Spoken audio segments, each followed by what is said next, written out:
Want to make big money with your new construction business? Take a seat. Today we're going to be learning all about estimating and how to improve your estimating, create an estimating system, make sure that you are staying profitable, not bleeding out money, and realizing at the end of the day that you didn't make anything. So we're going to jump in right away. I've got 5, 6 points I'll be covering today, all from the first home walkthrough, how you go greet a client, go through the measurements, do that whole home interview process, to creating the estimate through the systems, through material pricing, labor pricing, all the way down to the proposal of here, Mr. and Mrs. Jones, here's a proposal. Let's get started on your new project. So we'll be walking you through all of that. First thing we're going to be doing is the home walkthrough, as I mentioned. So what you want to do is make sure that any communication prior to the home walkthrough, you've kind of set them up or so they know what is expected. Not just simply, hey, I'm going to show up at your place on Tuesday and I'll check it out and I'll get some information to do an estimate.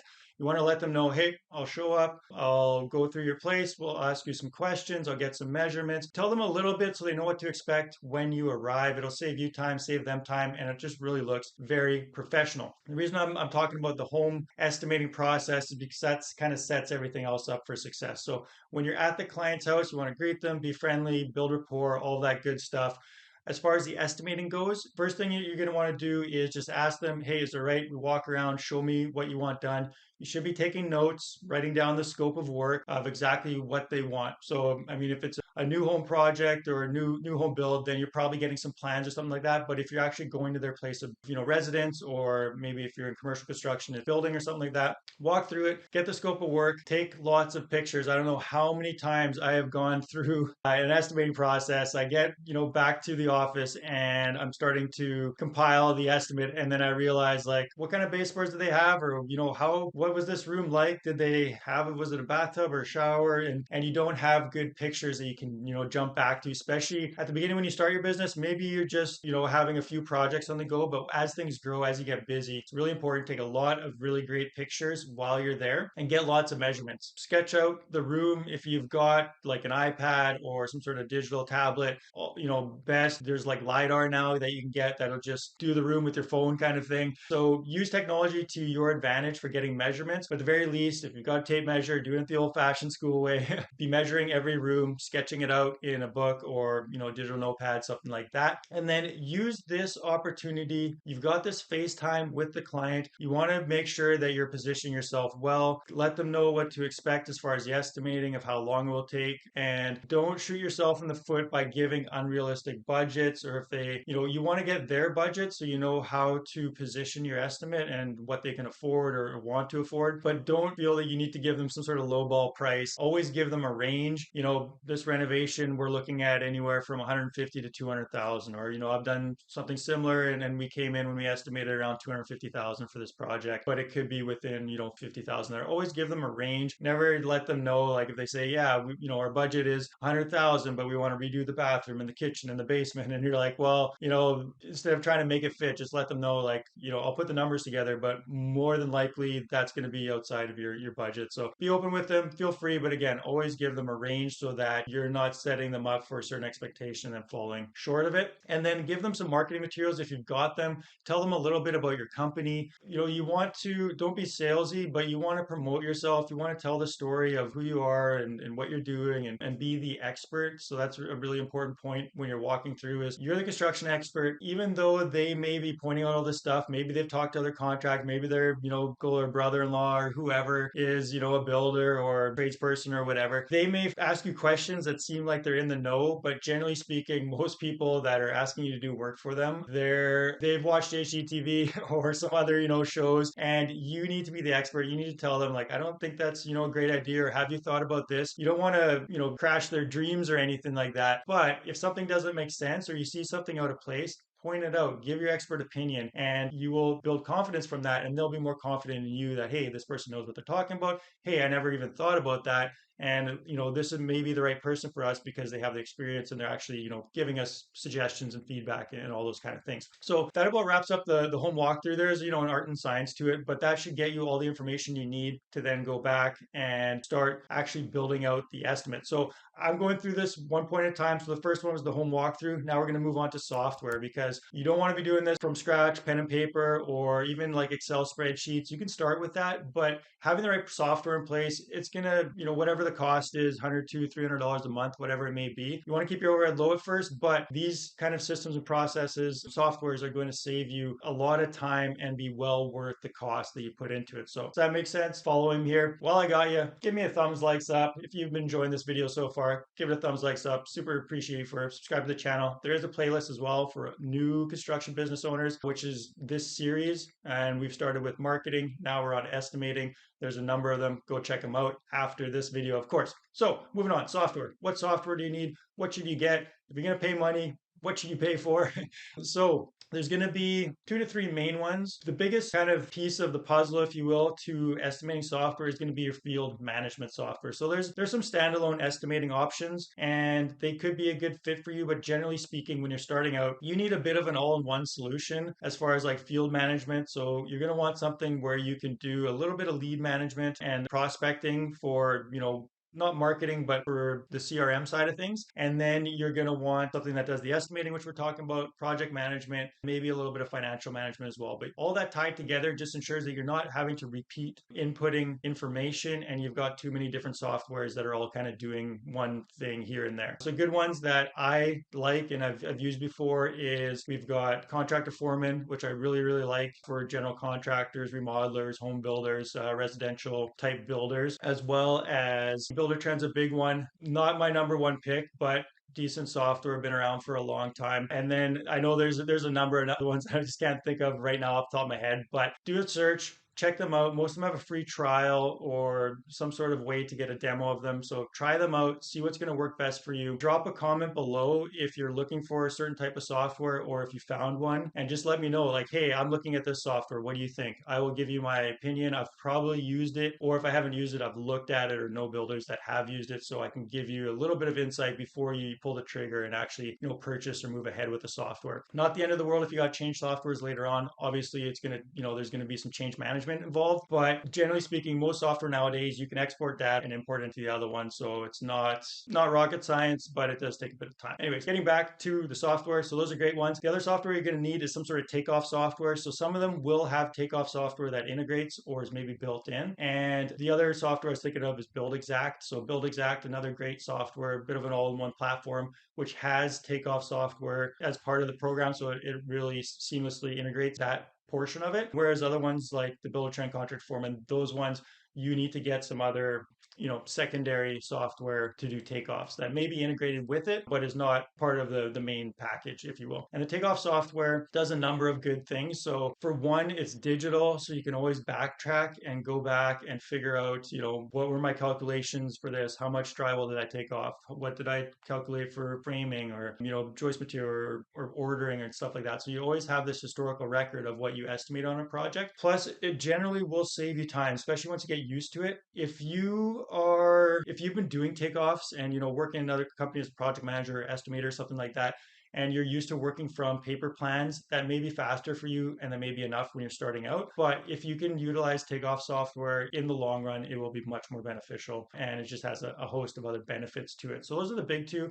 Then the third one that's going to tie in with your estimating is your financial management software, your accounting, bookkeeping software. So typically this is going to be a QuickBooks, or there's Sage, there's Xero, a few different ones. QuickBooks is generally for small business owners and contractors, kind of the go-to gold standard. It works well and a lot of people use it, so it integrates with a lot of different things. So really good. Is that making sense? Can you see how those pieces come together? So those are the big ones. Again, start with the field management software. The other ones are additional that can help you, but you're not really needed for the estimating right off the bat, but they can be good pieces to tie in. So that talks about the software. Once you have the software, you want to be utilizing the templates and the cost database. So you're going to have templates, let's say a new home build or a renovation or a bathroom renovation. If you're in the trade, you're going to have different, types of projects you may have worked on. Never do an estimate from scratch and not create a template. You always want to be utilizing templates. If it's your first time because you're a new contractor that you're building out like a new home build or a renovation of some sort, think about how could this be a larger project and what are the big pieces that I need to get in place. So you want to be structured and you want to be thinking I want to build something big and templated, and then I can just delete stuff out of there there as needed. So let's say someone wants you to do a kitchen renovation. Do the kitchen renovation, but build the template first. It's going to take a little bit of extra time up front, but you're going to save tons of time later on because you're going to build out this big kitchen,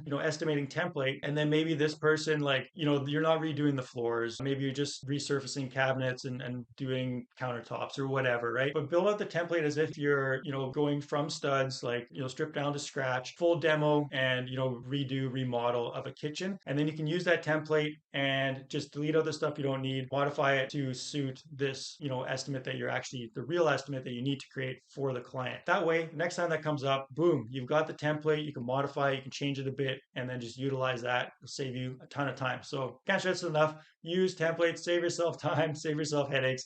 So important. And then cost database. You're going to be calling around, you're going to be checking out websites, you're going to be getting cost, flooring, studs, drywall, whatever it may be. Don't do that over and over and over and over again. What is it? Insanity is doing the same thing over again, expecting different results. So get consistent results, but only do the work, once. Maybe update your pricing every so often because, things get more expensive generally as time goes on. But put those costs into your database so you can pull on them quickly and your estimating will go a lot faster. Estimating sucks.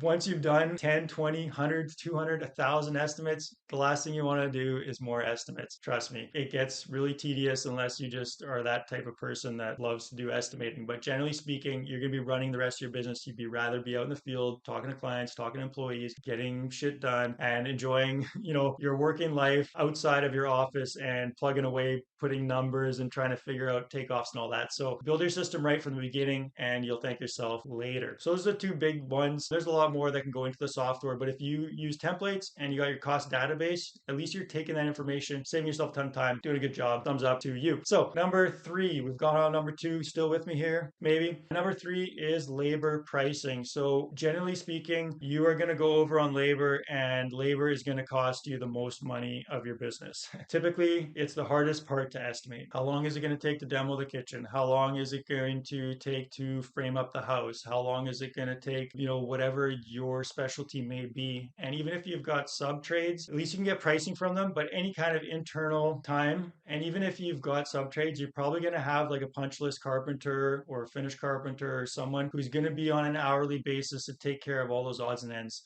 It may be you at the beginning, so maybe you're even calculating your own labor. And generally speaking, as you probably know, if you've been in construction any amount of time, things take 50 to 100% longer than what you expect. And when you're estimating, if you go over 50 to 100%, you are burning a lot of money. And generally why, at the end of the day, you maybe made money on the other parts of the estimate, but the labor costing, you've kind of screwed the pooch there and have lost money on it. So yeah, Derek, sounds good. Tell me what I need to do now.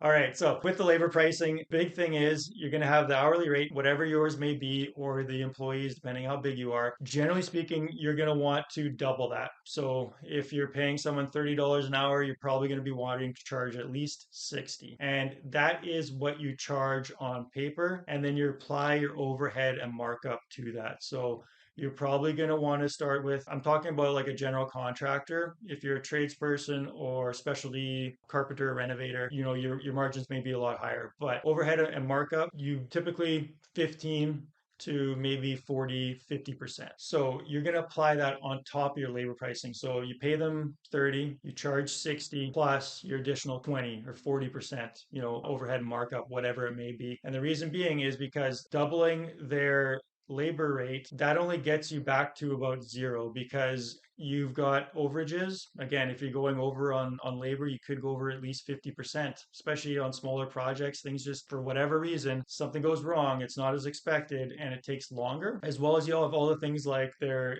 burden rates for government taxes that you got to pay. If you got to pay workers' comp, there's things like you got to buy them clothing, you got to buy some tools or, different things, maybe some sort of like, you're not going to have probably health insurance off the bat, but there's going to be additional costs for admin, for training, all these different things that go into an employee. And, I've got a full built out spreadsheet of exactly how to calculate all these different labor burdens and everything. But rule of thumb, starting out, keep it simple. Whatever you think is like the wage rate, you want to double that and then apply your overhead markup on top of that for your labor pricing. As far as calculating the estimate for how long something's going to take, I always want to run it through in my head. So what am I going to be doing? Okay, I've got to show up at site. I've got to get the tools from the trailer or the storage. I've got to bring them to site. I've got to go rent this. I've got to, put out my floor protection and my poly walls. I've got to set up, like, let's say you're doing painting or something like that. I've got to mix the paint. I've got to double check.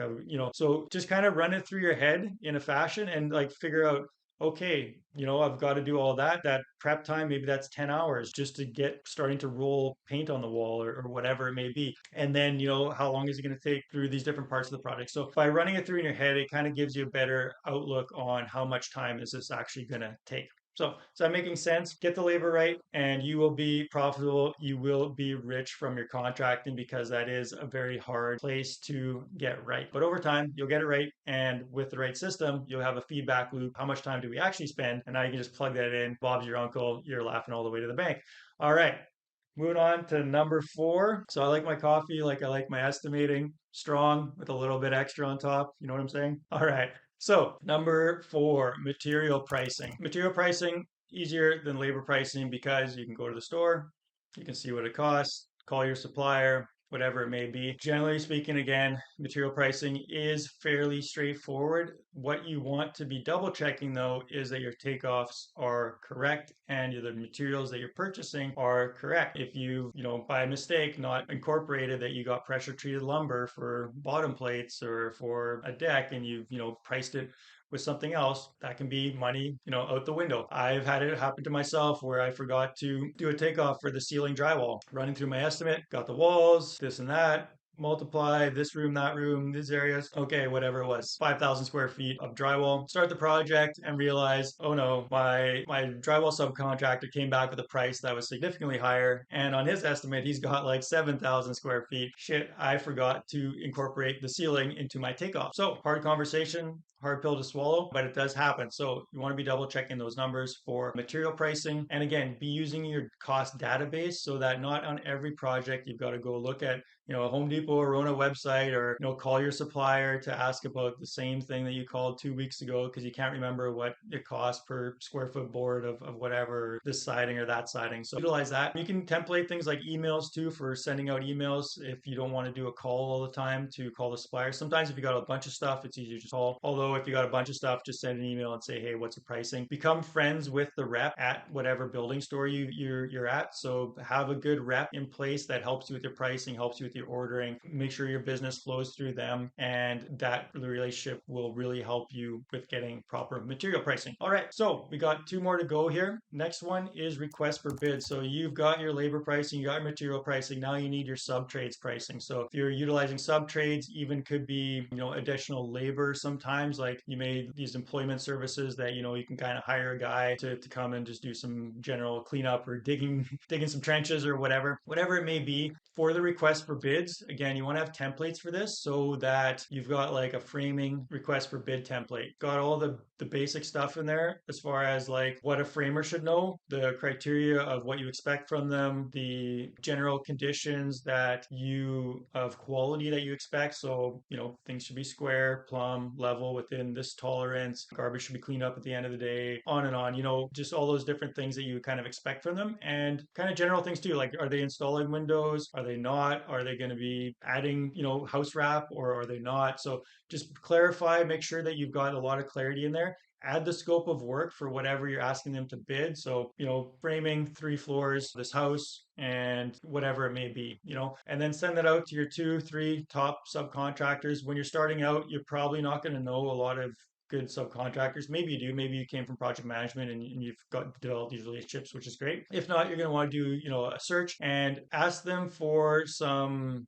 references or ask them if you can come by one of their job sites and just kind of check just to meet and greet them. So do a little bit of due diligence. Same with hiring. It's easy to skip, but it'll cost you in the long run if you're not checking on people, not checking their references, checking their work, seeing how's their trailer look, how do they look, do they seem organized? Do they get back to you? All these kind of things. But so you send out that request for bids, and hopefully within a short period of time you get it back. But you also want to have a follow up process for that because generally speaking, again, they're out busy, they're doing their own thing. You're not a high priority, especially if you're a new business owner, because they probably have existing relationships and they're going to prioritize the squeaky wheel, gets the grease, but also those relationships that maybe they've been working with other contractors for, multiple years that have been giving them steady business. So your estimate is going to be at the bottom of the pile. Your emails are not going to be as important as some of the other ones. So you've got to develop that relationship, but be on the ball as far as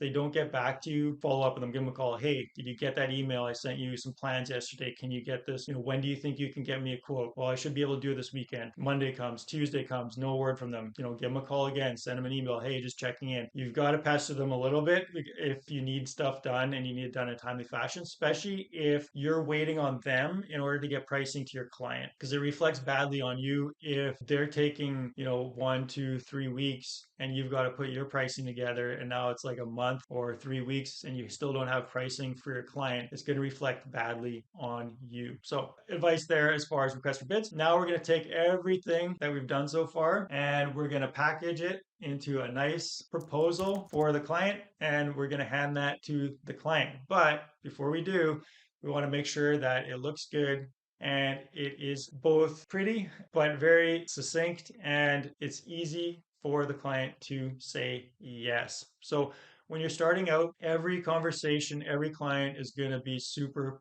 important, super critical. Any business, no matter how old, every client should be, top priority. But when you're starting out, you need to go that extra mile because you don't have the track record, probably don't have, the branding, the marketing, the polished process that these other contractors are going to have. So you don't want to be trying to compete on price. Your pricing should always be as good, if not higher, than your competition. Trust me on that. It's a sure way to shoot yourself in the foot if you're competing on price. But that said, your proposal should look like a marketing vehicle. So you should have a cover sheet. It should show a nice picture, a little blurb on your company, how much the client cares, how much you care about the client, anything that they should need to know before you present it, as far as like, this is a proposal from us. We've spent a bunch of time and energy to make sure this is right and accurate for you. If you want revisions or have any questions, yada yada yada. So have a little bit there about your company and everything, so that it's more than just here's a list, like you get a menu at a restaurant, all the things and this is the price and that's what you need to pay. They're just going to lump that with every other one and be looking at the bottom line of price, more or less, if that's how you're presenting it. So present as a proposal is what it is. Meet them in person if you can, or do like some sort of Zoom video conference meeting, do a screen share. Always be walking them through the estimate. Unless you're doing something like like I don't know, like lawn mowing or something where it's, your estimate's going to be 100 or a couple $100, then maybe you just email it to them and give them a phone call. But any kind of like larger business where you've got, your proposal thousands, tens, hundreds, thousands or more, you're always going to want to be talking to them face to face or at least through some sort of video conferencing and explaining the estimate, going through it. Here's a quick like tip is go to the bottom first, because if you don't tell them the price up front, their wheels are going to be spinning the whole time. How much is it going to cost me? How much is it going to cost me? If you start at the top and it's like you're going through everything, like this is 1,000, this is 10,000, this is 5,000. All they're thinking though most of the time is like, okay, how much where are we at here? Is this going to be 100,000 or 200,000? Like, where are we coming in at? Go to the bottom of the estimate, say, hey, you can even give them a call heads up ahead of time, but typically speaking, go through it with the estimate with them and ask and just tell them like, hey, so add up all the numbers, let's get any sticker shock out of the way up front. It's going to cost you 250,000. That's where it's tracking right now. I'm going to be going through the estimate for you so you can see where that's all pulling from and what's costing money. If we need to make adjustments or something, we can do that. But that's where things are at. So we'll put that number aside for now and let's go through this, make sure that everything's correct and we have the right scope of work for you. Now they can kind of relax a little bit. They may still be a little bit shocked depending on what their budget was. Either, they're happy it went under or, thinking how they're going to afford, the higher price. But it gets it out of the way and now you can kind of person to person just go through the rest and guide them through the whole process. So that is the proposal. That is how you create estimates from scratch. And if you want templates and additional help, I've got other videos on estimating that'll explain this. This was supposed to give you a run through for a new contractor. I hope this has been helpful for you. Drop a comment below if you have any more questions or you want me to elaborate or expand on anything. Be happy to help you. As well as in the description, there is a link to the playlist for this whole series. So I'm going through a whole series all the way from lead generation, marketing, right at the top, through to estimating here, project management, to your financial management, everything you need to know as a new contractor. So go check out the checklist right now.